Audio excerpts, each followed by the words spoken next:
bro? What's going on, Kev, man? I love you, bro. Right? You're the king, man. You know, it's so funny because I spend my winters in Miami and my summers up here in Michigan. I seen you down in Miami walking through. I actually stopped and said, "What up to you?" Okay, when I was down in Brickell? Yep, I was down in Brickell. I got a condo down in Brickell, so. That's what's up. Yeah, I ran across, yeah, I'm sure you heard. Yeah, I heard about it. People been pinging me all day. I think that's part of what's going on. Look, man, I listened to what you said, and I'm like, you came from Detroit? Yep. You're first generation like me. Yep, first Nobody generation. gave us nothing.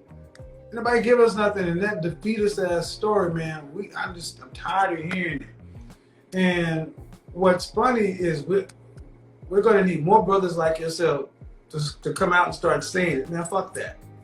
I'm not going to have to be humble about my success just because you want to define success differently.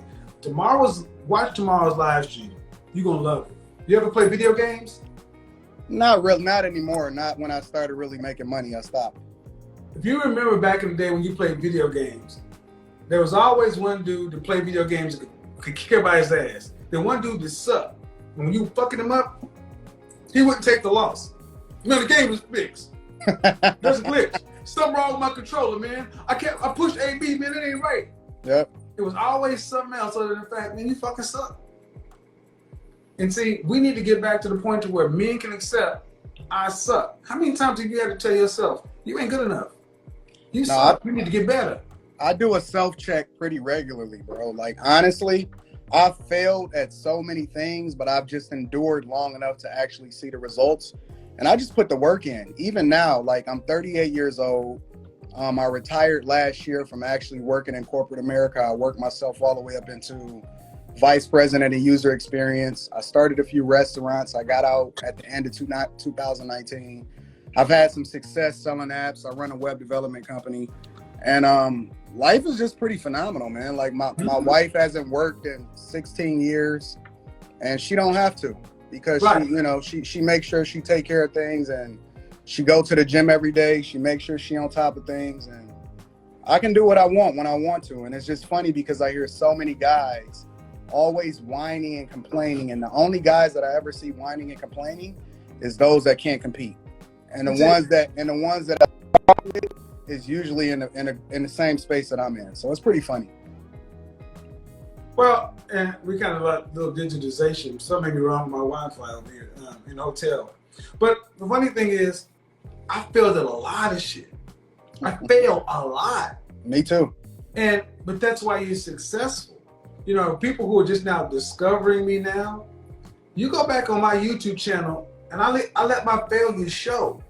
Some of my original videos were trash. My style as an image consultant was still evolving. Trash. Content trash. Presentation trash. You may be confident in what you're doing, but you're corny, lame, and unrelatable. Trash. Yep. And the thing is, you have to risk failure to become the best version of yourself. So what I'm not understanding is when somebody hears your story or my story, they act like it's not possible for them if they were willing to try to put in their best level.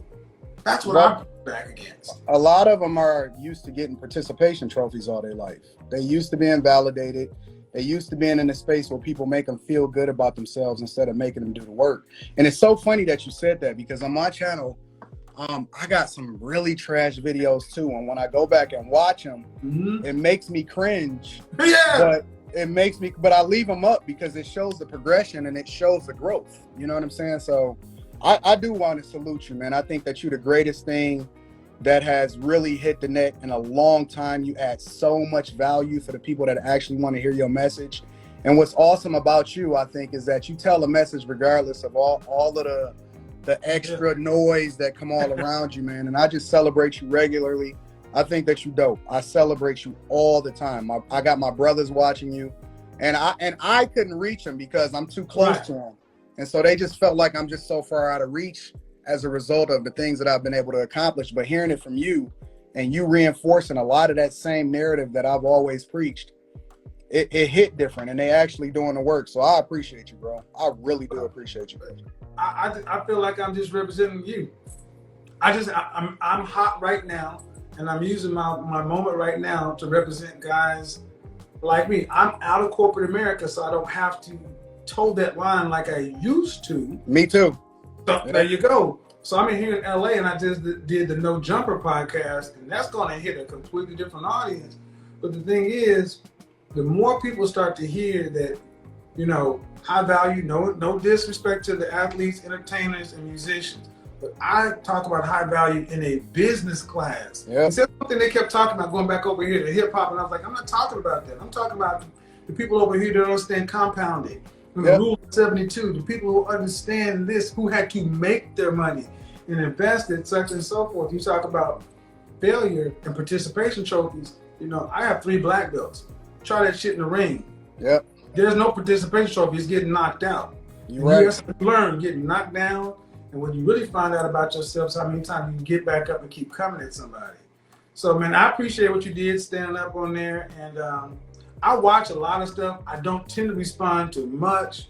But that one video kind of encapsulated so much that I think is gone awry in our culture that we need to address it from our side. Yeah, I agree. We got that side of it. We need our side of it. I agree. And you know, the interesting thing about it is that I failed so much myself. Like, I failed at a lot of things, but I put my own money up. I spent, in my college years, I had my work study job was in a library. And I would hurry up and do all of my work, and then I would study Warren Buffett. And I would read a random walk down Wall Street, because I knew that once I really started making that bag, that I was going to know what to do with the finances and the resources. And I was going to work as hard as I could for 10 years and then be able to make the decisions and do what I wanted to do for the rest of my life, which it played out just like that. I just got back from, I flew back to Michigan because I just bought my wife a brand new Tesla for her birthday coming up. And so, it's phenomenal.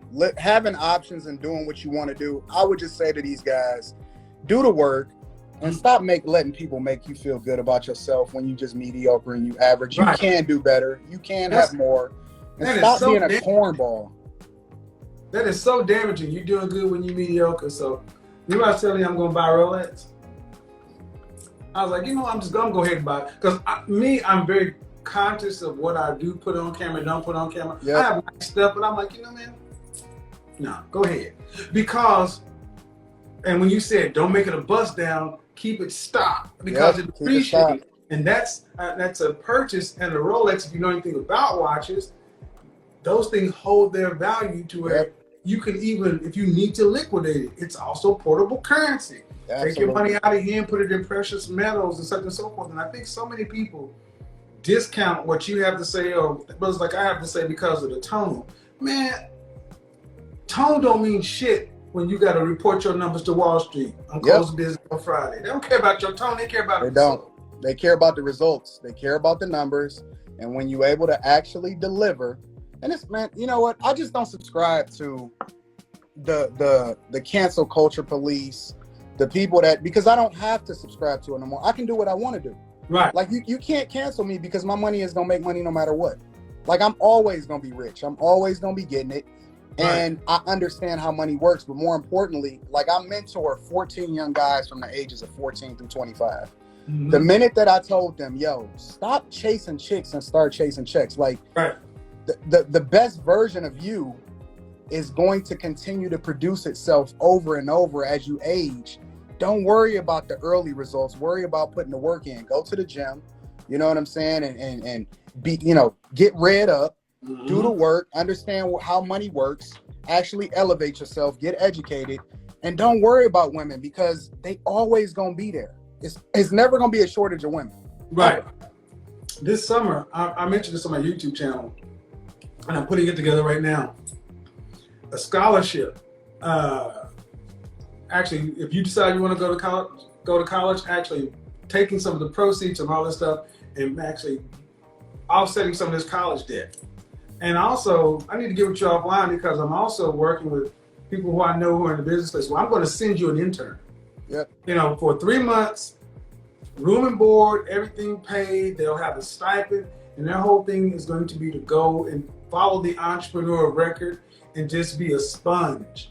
Because I know for me, I had the mental ability, but when I did those internships, that changed the game. Because I actually can see practical knowledge. So people can talk shit about me and say they don't like my whatever, but there are 3 black couples getting married in under 6 months as a result of it. And you know, it don't matter if I'm divorced. It don't matter if you spraying shit in your hair like LeBron James. I'm supposed to be going goddamn ball. What the hell? But as long as you producing results, nigga, you can't roast me. I roast myself. I know I ain't shit. I got problems like anybody else, but I do my damn best with what I got. And they're not watching on other people, man. Because when you said you invested, you know, a stack of about $1 million into the people, money does matter, and we gotta stop like it does not matter. I cannot stand that act like it doesn't matter. Kev, I don't think that they watching your whole videos, man. I don't think that they watching your live streams. I think they just watching clips, and people are using that as they talking points in order to try to get over. But they're not trying to truly understand how you did it, how you move, what you're saying, and why it makes sense. And if people actually started paying attention to what you were actually saying, you speak for a lot of guys. That's the point. They don't realize how many men I speak for. You do. It's a lot of guys that, you know, we looking at all of these different circumstances and scenarios, and where everybody is trying to make everybody feel good, and people are just trying to say the right thing. You are unlocking so many dudes' potential that never ever really realized or never had a role model or somebody in the public space to say, yo, this is what you need to do. And this is how real men operate. And this is how alpha males think. And this is how you need to go about living your life. Do the work, stop making excuses, and be great. It's in you. You just got to unlock it. But now I'm wondering, you know, for the guys that buck against you, is it just inherently native for there to be beta males? I'm just wondering. Well, I mean, I would say honestly, man, you know, before we came up with this version of democracy and this version of civilization, there's always been the kings, the royal class, middle class, the bourgeoisie is a concept of the last 300 years. Most people want somebody else to do that requirement. And I just accept the world as it is. But here's the thing. They can bump against the knowledge, bump against it, but what's hard to bump against is the results. You see this couple, that couple, this relationship, that relationship. Oh, this brother got a scholarship, or they sent an intern. You can't, and they'll be, and what I'm counting on is more men like yourself stand up saying, no, that's what I think too. Every day I hear some woman tell me, I used to didn't like you. Then I went and talked to my productive, competitive, successful friend or my high value friend. They're like, no. That's exactly how we feel. Then I went back and looked at it. There are more people starting to come along too. So this stopped being about Kevin Samuels a long time ago. And I'm nowhere close to arrogant enough to think this is all about me. Man, I'm just the vessel for this right now. It's about us. We need you, bro. Like we need each other. We need each other. You're right. I'm gonna continue to spread the message and do the work, and you know, let the results speak for themselves. But you got it, man. Like, I champion you, and I know that it's guys that listen to me, but I think that you can resonate a little bit better with them. And you know, I just reinforce the messages that you already spreading, man. You are a phenomenal dude. Appreciate it, man. And I really love you, man. Connect with me in the DM, man. Connect with me in the DM, because that scholarship thing and that internship thing is something I'm really pushing to get done this year. So appreciate it, man. Let's do it, man. I love it.